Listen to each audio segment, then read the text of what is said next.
Ginapahinumduman ni Councilor Richard Atendido ang sektor sa transportasyon, ilabi na ang mga tricycle driver nga sundon lang ang taripa sa pagpabasada, ilabi na nga nagasingabot ang adlaw sa pagpahigayon og ISRA 2024.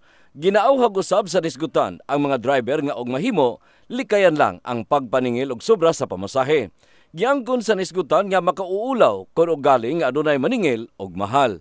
Warning dito sa mga tricycles nga especially dito sa mga ongoing karon ang pag-issue nato og franchise no. Pag naay magreklamo nga mga delegates nga na more than sa taripa or mahal ra kayo ang ilang singil, ang amo ang ingon sila i-submit nila ang body number, kung makuha nila ang pangalan sa driver dito i-submit sa TUA, submit sa PSO for validation. Ang driver nga si Marlon Torno nagpasalig kauban sa ilang grupo nga walay problema kanila tungod nga nasabutan na nila nga dili maningil og sobra sa ilang mga pasahero og 100% sila nga nagasunod sa taripa nga ginapatuman sa dakbayan. Apan doon na lang kini ginakabarakan, mao kini ang base og dili taga Jensan ang maatlan nga maningil og sobra nga mao hinungdan nga maangin ang nagapamasada og tarong. Pero mapasiguro ninyo nga di kino maningil og dako. Ay, dili.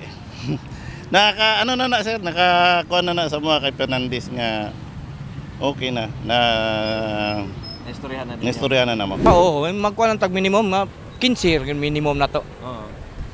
O kung sa kalayo, ato na po kung ano ng estudyante o pila ila ihatag. Ibali og mudagdag sabi sa pila ila ihatag estudyante mo na musabot nami. Sa kasamtangan, ana gihapon sa 15 pesos ang plitihan sa Jensan sa unang 4 ka kilometro og adunay dugang nga peso sa matag dugang nga kilometro.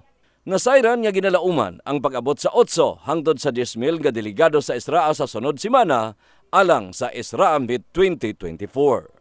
In the heart of changing lives, kini si Brigada Dani Case sa Brigada News Jensan. Brigada News.